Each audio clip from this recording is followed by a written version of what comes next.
Hello, everyone, and welcome to the next edition of the Find It in Frankfurt podcast. My name is Pauline Majeski, and I'm Executive Director of the Frankfurt Chamber of Commerce. Every Labor Day weekend, thousands of people enjoy the Frankfurt Fall Fest. But what many don't see is the year-round planning and dedicated volunteers who make it all possible.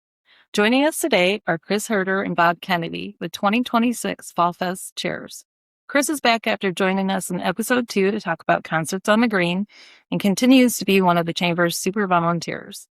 Bob is a former chamber board member and president and has previously served as Fall Fest chair, bringing years of experience to the fest.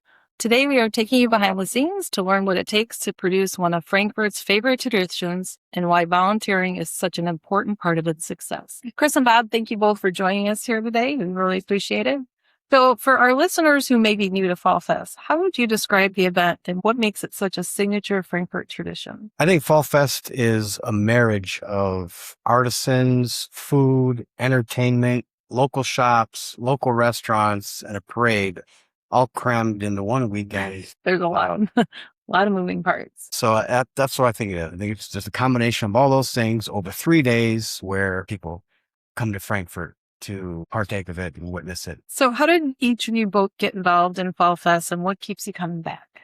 I've got to thank Chris's lovely mom, Judy Herder, and her friend Marion Gluntz got me involved in the Frankfurt Chamber of Commerce probably back in 1993. Okay. And they looked at this young banker back at the time and said, you need to get involved with the Chamber because the Chamber is the place where you do business in this town. And not only do you grow your business, but you make lifelong friends. And I said, well, it's an interesting take. I hadn't thought of it that way, but they were 100% correct. And what year were you chair before? Well, my first year that I was chair was 1999. And I did a double duty. I was president that year and Fall Fest chair the third year. That's a lot. Yeah, it was a lot. But, being involved in Fall Fest, whether you're new to Fall Fest or been doing it for 30 plus years, there's nothing more rewarding than volunteering and being part of the Chamber family and experiencing those days at Fall Fest. It's quite rewarding. And how did you get involved, Chris? Mine was as a youngster. My mother was an artisan. And I didn't know she was an artist in Fall Fest. She did stained glass. And I can remember schlepping all of her supplies and her get up from the garage to right here on Hickory Street. Yeah. She had a booth. Okay. So that was my first memory. Another memory going back is Herder Brothers used to blow up helium balloons every morning, and the neighbors would come by and we'd all work on filling them up and tying strings on them. And then a couple hours later, my sister and I would go up and down the streets and hand them out to the kids and families. Very cool. So very young age. Yeah. So almost your whole life. That's very cool. So when people see the tents, music, food, parade, carnival crowds, they may not realize how much planning happens behind the scenes. What is the one thing people would be most surprised to learn? In my opinion, it's that Fall Fest, they may think, oh, they probably started planning this for 2-3 months. Fall Fest ends literally the next week. We're doing recaps and trying to find out ways to improve next year's Fall Fest. So as far as I'm concerned, it's a 12-month never-ending process. And thank God the Chamber has the wonderful staff we have and the wonderful volunteer base we have because we're the center of that wheel. Everything comes out through the Chamber like a general contractor. For 12 months of time, the girls in the office and Pauline do an amazing job of coordinating all these outside entities, the businesses, the residents, the non-for-profits, the artisans. It's a colossal event that it's amazing the outcome for those 3 days. So to me, the surprising thing is it's a year of planning. So the timeline is all year. It just doesn't end. Once Fest ends, we start planning the next year's Fest. What's some of the first decisions that have to be made in order to move forward with planning the next year? I think the first thing we need to consider, decision we need to make is the footprint going to change somehow. It changes from year to year, not drastically, but sometimes even the smallest change in footprint can have a big effect. But collectively over the years, it has changed pretty drastically. Without a doubt. Where Carnival's been, that's probably been 3 times, right? Yeah. Can you give our listeners an idea of how many organizations, people, volunteers it takes to make Fall Fest happen every year? Sure. I would say there are probably 25 to 30 people in leadership roles. We call that our Fall Fest committee. Mm-hmm. Then I think there's 15 to 20 civic groups that get involved, nonprofits, church groups, and then obviously hundreds of volunteers. to back all that up. Right. Yeah. We need our volunteers. So what are some of the biggest moving pieces that have to come together before the first visitor arrives Well, during that week? Yeah. Like what happens? you bet. The carnival comes into town a few days before. Mhm. So when you see those trucks parked over off of White Street, you know that it's Fall It's Fest time, happening. right? And obviously the carnival happens several days before the actual artisan part or the chamber part of the Fall Fest occurs. So to me, seeing the carnival come to town is the first red flag that, Fall Fest is here. Yeah.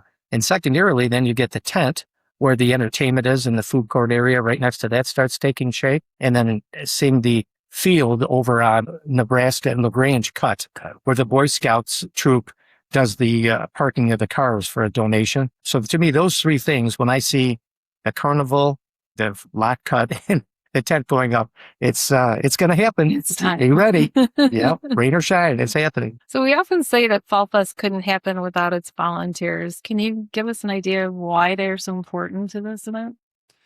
Sure. I would say it's because of the scope of the entire event. It draws, like we talked about before, people to downtown over that weekend. So we need a lot of volunteers to accommodate that number, whether it be in communication, information, sanitation, entertainment, feeding all of the visitors, feeding all the volunteers, setting up the parking lots and the streets, and setting up the entertainment areas and tents. So it's a huge scope and thousands of people coming in, and it's going to require hundreds of volunteers with thousands of hours.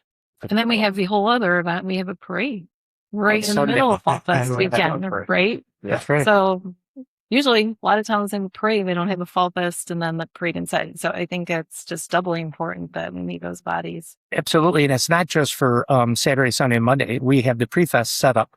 So we need volunteers that literally have to go out and do some physical space work of setting up where the booths will be located. And that can start as early as Wednesday. Right. Then we've got the Thursday to continue with fencing going up.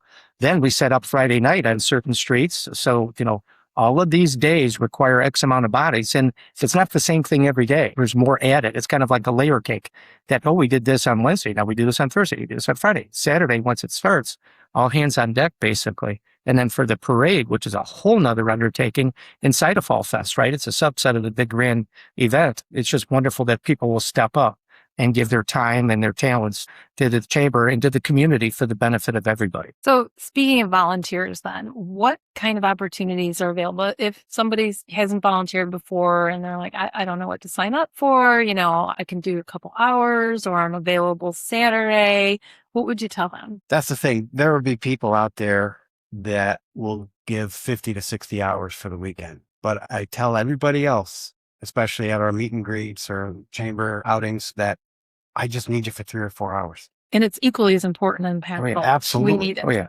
Just need you for 3 or 4 hours. There's parking for you. You're not going to be here all weekend. And then there are just plenty of things they could do.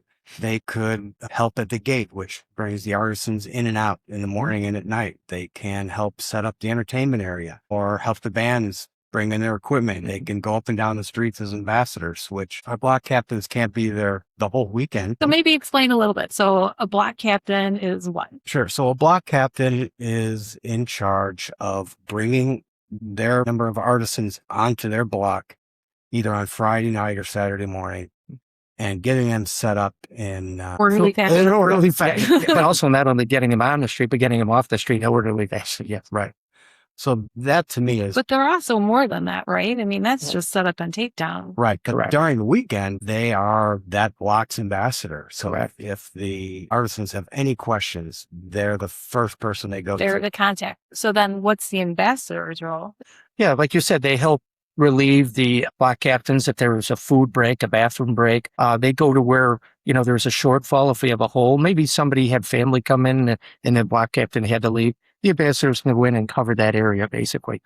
So they become quasi-block captains. And depending upon what need needs to be filled at that time, that's why 2, 3, 4 hours is great if we can get someone to be an ambassador and they can just fill in. And sometimes I think people get a little overwhelmed. They're thinking, oh boy, what happens if someone asks me a question?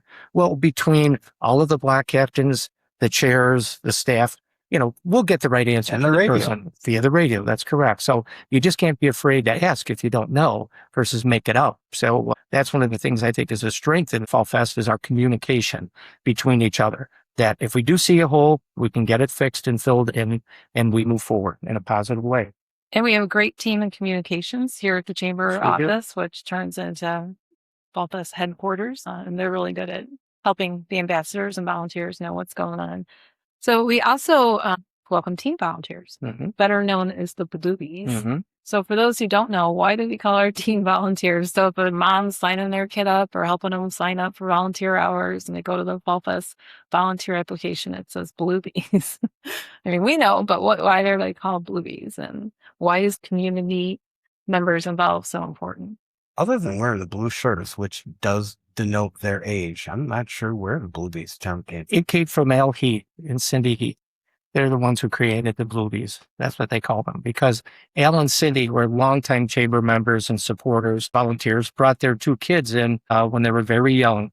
And they were basically, from my memory, super active and just wanted to, we had yellow shirts for them and stuff. And we decided, no, they need to be carved out. And we should be looking at, I use the baseball term, like a bench or a farm system of these young kids. We wanted to say, hey, volunteerism is a good thing in this town. It's one of the real strong assets we have is the volunteer base throughout the whole community, whether it be Kiwanis or Lions or whatever your organization is. And they came up with the idea of having a different colored shirt and calling them Bluebies. So I'm 99.9% sure that he's deserved the credit for that. And he's come back. Their children They come back do. every year. And they're adult children. And they bring their kids. Yeah. So 3 generations. Well, it stuck. So it worked. And the thing about the Bluebies is that they can be called to do almost any of the adult jobs to lend a hand. Yes. And the thing about the importance to me of the Bluebies, there's no better example of that importance than our chair last year started 12 to 15 years ago as a Bluebie. Yes, he did. And I worked with him his first year when we did parking. Jeremy, we're talking about. And what a great kid he was back then. And you're right, transitioned all the way up to be the Fall Fest chair.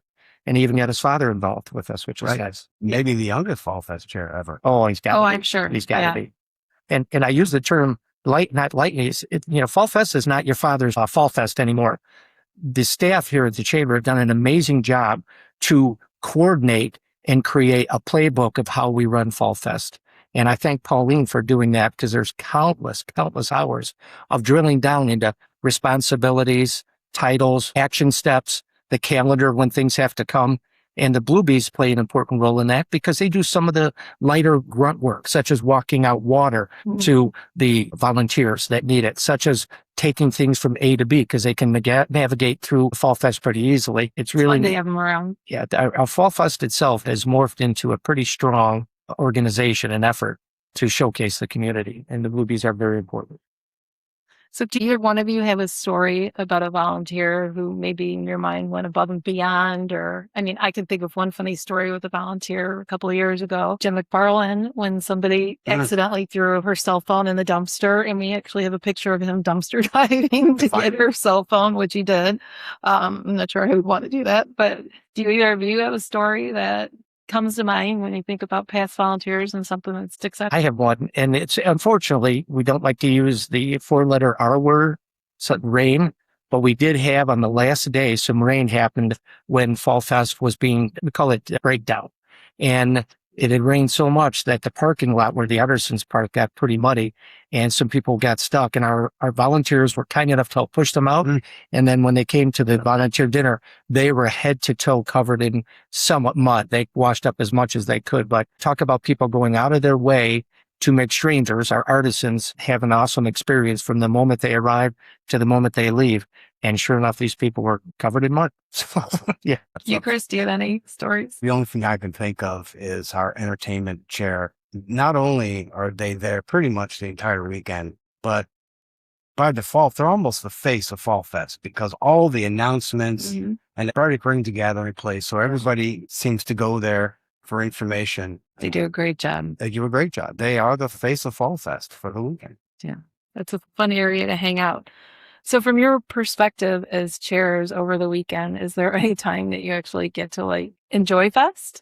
little downtime, or is it just I go? I might not be the best person to ask because from the moment I get there at Friday at 3:00, I enjoy it. Multiple jobs. I enjoy the fest. I mean, there's never a spot where I need to like get away. I enjoy it. And just because it's just the way I think I'm built in my brain, I want to be a goodwill ambassador of Frankfort to all the people from wherever they come from, whether they live in Frankfort or they come from Frankfort, Indiana. I don't care. I'm going to treat them as if they're the most important people if they have a question or guide them to where they need to go. So I really love volunteering for Fall Festival, and I never really look to get away. Now, I'm sure there comes a time when the heat's going and, it's pretty tough and you might need to take a break. But we have a hospitality area here inside the chamber office, and we can come here and have a sandwich and a soft drink or something and get some AC on you. And to me, it recharges my batteries, and I can't wait to go back out. That's awesome. My favorite part's Saturday afternoon. You And why don't is that? actually get to leave Ash so much and walk around like I do. No, I don't. But my favorite part is Saturday afternoon because you're past the setup stage. Yes. The parade's Not until the next not day. until the next day. The takedown's not until Monday. Saturday afternoon is like the perfect relaxed time. You're right. Because if there are any issues, they've been solved already by noon or something. Right. So Saturday afternoon is a great time for me to experience the food court for the first time and sit down under the tent on the hay bales and listen to music. And you get to watch the spaghetti eating contest. Absolutely. Just fun. That's always a good time. So when everything's over Monday afternoon, post-fest is done, all the artisans have packed up, we've got everybody out the street, the hay bales are picked up, the boards are picked. I mean, everything we can do. What do you each do Monday afternoon or night when you're done? Take a nice long hot shower.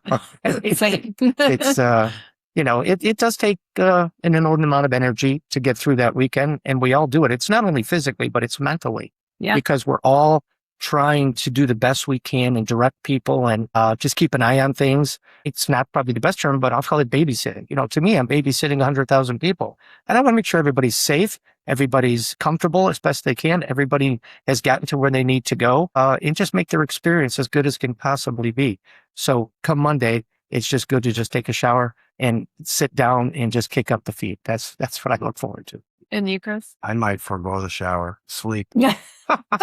See you Tuesday Your afternoon. poor wife. Yeah, see you Tuesday afternoon. Well, it's interesting because there's so much crammed into Monday afternoon, right? I mean, setting up fest, we plan all year, and then the setup starts, Tuesday? I think the first tents get set up. Yep. Carnival's already starting to set up. Yep. But then literally everything is unwound in the next, it's like 3 hours. Yeah. Right. It's amazing. You literally spend a week of setup, but you spend a matter of hours to unwind it all, like you say. And sure, stuff gets done Monday, Tuesday, but it's more cleanup, like getting the snow fencing together and make sure the hay bales are picked up and all the other things that take a couple of days. But in reality, most of it gets done Monday. It's knocked out. Yeah. It's a big exit. Thanks for coming. Gotta go. I would say Tuesday at noon, you can tell that the fest is. Yeah. Tuesday morning when I come to Absolutely. a walkthrough, meet with Public Works, it's really not much left. And kudos to the chamber for all these years, because it's always been that way, that we as business people, I think, are driven to be responsible. And we want to turn those streets back over in the way we found them, if not better, better like a way of saying it. And I compliment Pauline again, to be in charge of making sure that happens. Well, it takes a village. It literally does. I mean, we owe so much to the village, Public Works, police, fire. There's so many organizations. I don't want to forget anybody that really help pull this whole thing together and then also help get everything put back. Amen. So beyond a fun weekend, what impact does Fall Fest have on our businesses, organizations, and community? I think for the civic groups that get involved, it makes their entire year. Whether it's parking cars or have a food booth in the food court, I think the monies that they raise allows them to do all the things that they do to help the community and help others. So I think for the civics, it's the biggest. For the restaurants and shops, they have to thrive that week. Can't imagine them not thriving. Yeah. For the community, Frankfort has so many events going on, whether it be the farmers market or the car shows or concerts. I think the Fall Fest is the granddaddy of them all, and I think it instills a sense of pride in the community and the place where they live. And do you think that's why it's remained such a strong tradition for 60 years? I do. I agree. I agree. It's our hometown event. No town pulls it off like we do. And that just, to me, it's a borderline miracle how it happens. Yeah. But it doesn't happen by chance. It happens because of good planning. And that starts with the epicenter of that plan is through the Frankfort Chamber of Commerce. And our volunteers. We cannot forget our volunteers. Oh, no. I mean, we have volunteers that, our artisan committee starts reviewing applications as soon as they start coming in January. That committee works longer probably than, with you guys, the chairs, than any of our other committee, just reviewing everything during those applications, curating the show. There's a lot of work that goes into that. I think it shows. I agree. Very quality artisans that come out. I wrote down, to me, the chamber's the body, but the volunteers are the lifeblood. So we can have a great plan. We can have all these things, but if no one's there to assist or help or execute it, well, it's going to be a problem. But we've been very fortunate. And I'm so glad that after Fall Fest, we end up having the volunteer appreciation dinner. And we're always appreciative of our volunteers 12 months a year. But at that dinner, at least we get together and see each other again and can have a few refreshments and a nice meal and just sit back and enjoy our accomplishments. It's a fun night. Yep. So looking ahead to this year's fest, is there anything you're excited about? I'm excited to see what are you most excited about? How people decorate their parade entries for the 250th. Yes, that'll be neat. And I'm always excited. And I think the artisan committee you're talking about has done a great job of this, is bringing in new artisans every year. And I think last year was 30, 35. I think Great show. 53. 53. I thought it was 50 coming this year. Yeah. So I'm excited to see that. So it's not always the same. It's not the same. No. Yeah, they do a very good job. So if somebody's here and they've spent the day at Fall Fest, what do you hope they remember most when they leave? About the town, the experience, the fest? It could be anything. But what, in your mind, would you hope that they take away? I would hope they take away that Frankfort's a quality place to live, do business, and that the people are very nice, and that Frankfort has a lot more to offer. All you have to do is come out and be part of it. And it may be, the artisans aren't there all year round, but for those 3 days they're there. But hopefully they'll see a business and say, I've never been in there. Maybe I'll go in there today, or maybe I'll come back next week. So to me, drawing the, tens of thousands of people, if not 100,000 people collectively, provides an opportunity to show off all the great things about Frankfort, that it's a great place to live, a great place to educate your kids, and a great place to do business. That's what I hope they take away from me.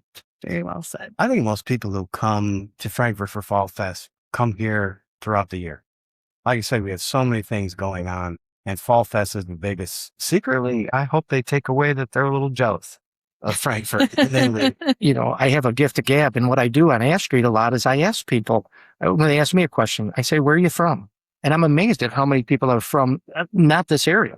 They come from the north side, or the western suburbs, Indiana, far south, Moments, far Bourbonnais. And some have told me, that's my first time up here. Oh, wow. And collectively, they're amazed. I can't believe you fit this big of an event in this little downtown area. And we're blessed with the way the downtown sets up with that footprint, as you mentioned earlier, that we can surely have different things going on, from our gourmet food lot all the way to all the artisans, to the big stage and the big tent, to the food, to our free entertainment and the carnival. Yeah. It's pretty amazing how it all fits in perfectly into that footprint. And I think that's what some people take away too. They're like, you guys do an amazing job with what you're getting. So you both devoted countless hours to Fall Fest over the years. What keeps you saying yes to come back every year? Chris Herder. How can I not want to work with Chris Herder at least 3 days out of the year? No, in all honesty, it is part of that, but it's the staff, it's the people, it's the volunteers. The whole experience. It's the whole experience. It's good. If you like people, Fall Fest is for you. Period. I think that's great. Everybody tells me I'm the person who voluntells. Everybody. But I was voluntold since I was a young kid. You're going to shovel poop behind a historical society tour wagon. You're going to hand out balloons. You're going to, be in the parade. So it's just a fabric of my life, pretty much. And like I said earlier in this program, Judy Herder probably voluntold me I need to be part of it. Absolutely. So just carrying on the Herder tradition. So some quick answers for this one. What's your favorite Fall Fest food? Mine is walking tacos. I call mine the Methodist. It's the smoked sausage. Smoked sausage. Yeah. Chris, you already said this. Your favorite time of day to experience Fall Fest is Saturday afternoon. I'm blessed. Besides all weekend, what is there? No, for sure. The parade, because I've been super honored to be chosen to be the announcer of the parade with Chris's amazing father, John Berger. So to me, for John and I to see all those people coming through and just give our little back and forth, nothing warms my heart more than you guys do being a with great John job. Berger. Awesome That's my job. favorite part. Good. Is there anything that you carry with you at all times during Fall Fest besides your radio? Funny you would say that. I happen to bring them. These Fall Fest booklets that we have a map inside them, ton of information where the ATMs are, the names of the artisans. To me, these are invaluable. So I carry this in my pocket. And then if you do choose to be a volunteer, we have some frequently asked questions, and we give this to all of the volunteers with a little map of where everything is at. So sure, you have your radio, but we ask our volunteers to read these. You have the answers in your hand if you just take a few minutes to read them at times. So to me, this is really an amazingly great thing that, again, the Frankfort Chamber staff has put together to enhance the experiences of not only the volunteers, but the people who come. Free? 3 things without fail. Pocket knife, a little notebook, because my next Fall Fest starts this Fall Fest, and taking notes, and a map. Mine would be the survival kit that you and Kim made us last year, which we all loved and used quite frequently during the weekend. Is there a volunteer role that you think is underrated? Or again, we've gotten better, I think, every year at doing some things. But in years past, a volunteer role that was pretty underrated was sanitation. If your job was to help collect the garbage and take care of the porta-johns, and that was just kind of making sure they were quasi-clean, not actually doing no. But I'm saying, but just doing that job of just picking up garbage and making sure the Fall Fest is clean, etc. Garbage isn't fumbling over the garbage cans or helping putting it into another one. To me, that's an underrated thing that I appreciate people who are volunteers for that specific job, or who just out of their own kindness just make sure that the fest looks good. It's clean. Underrated or undernoticed? I think Jim Smith going up and down Kansas on Saturday morning is a tradition in itself. Oh, for sure. He's like the town crier on Saturday morning.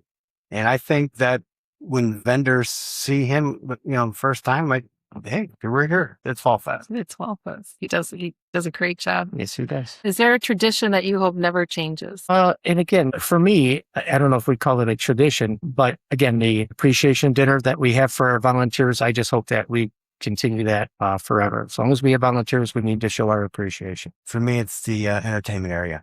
Like I said, in this podcast and the one prior, Bargain Parade is just a gathering place, whether it be any day in the summer or any day during Fall Fest. And personally, our family has a tradition of having a dinner on Sunday night after it all winds down for the day, right in the corner there where we have friends, family, and volunteers. Nice. So when you're not working on Fall Fest, what's your favorite thing to do in Frankfort? My favorite thing to do in Frankfort is literally enjoy all the things that Frankfort has to offer, such as I love going to country markets on a Sunday when we have those, whether they be the spring, the summer, or the fall markets. Really enjoy that. I enjoy the concerts on the green coming out on Sundays that the Chamber is sponsoring and coordinates and facilitates. Those 2 things are probably my 2 favorite things to do, aside from my summer job of golfing pretty much 4 days a week. But yeah, I like to golf in Frankfort. And then, Chris, if someone was visiting Frankfort for the first time during Fall Fest, what local business or place do you think they should be sure to visit? I would say Hammers Mercantile is unique, and also Trails Edge. Good recommendations. So for anyone listening who's thinking about volunteering, what's your message to them? Well, first, reach out to the Frankfort Chamber, get a hold of Pauline or the staff at 815-469-3356, and they will be able to give you a better idea on what our needs are for Fall Fest. And we have a computer program, Event Me is the thing, and we would get you to sign up and look at the hours and the job descriptions that we would need you for. So if you have any desire to volunteer, don't be afraid. Call the Chamber and just start asking questions about what we need. And we'll get you in the right slots, whether it be for 3 or 4 hours or for 3 or 4 days. We'll have a spot for you because, unfortunately, people move and some people can't do what they used to do mobility-wise. So we're always looking for new volunteers to join us and garner that experience, which I think is pretty unique and special by volunteer. Chris, anything to add? So you're done watching this video, call the office, let's get you plugged in, and I guarantee you'll have a blast. Or stop in. Or downtown Yes. We're 123 Kansas Street. 123 Kansas Street, anchoring the west side of Kansas Street. Yeah. Well, thank you both for joining us today and giving our listeners a behind the scenes look at what it takes to bring Fall Fest to life. It's a lot of fun, and I'm really appreciate the both of you being here. To anyone listening, if you've never volunteered, we encourage you to get involved. Whether you can spare a few hours or an entire day, you'll be helping continue a tradition that has brought our community together for generations. And it's just a blast. It really is. I think everybody involved leaves having a better experience than they thought they would when they first came here, if they've never done it before, right? I think it's just very positive and rewarding. So as always, we encourage everyone to shop local, dine local, and support the businesses that help make our community so special. And until next time, remember, You can find it in Frankfort.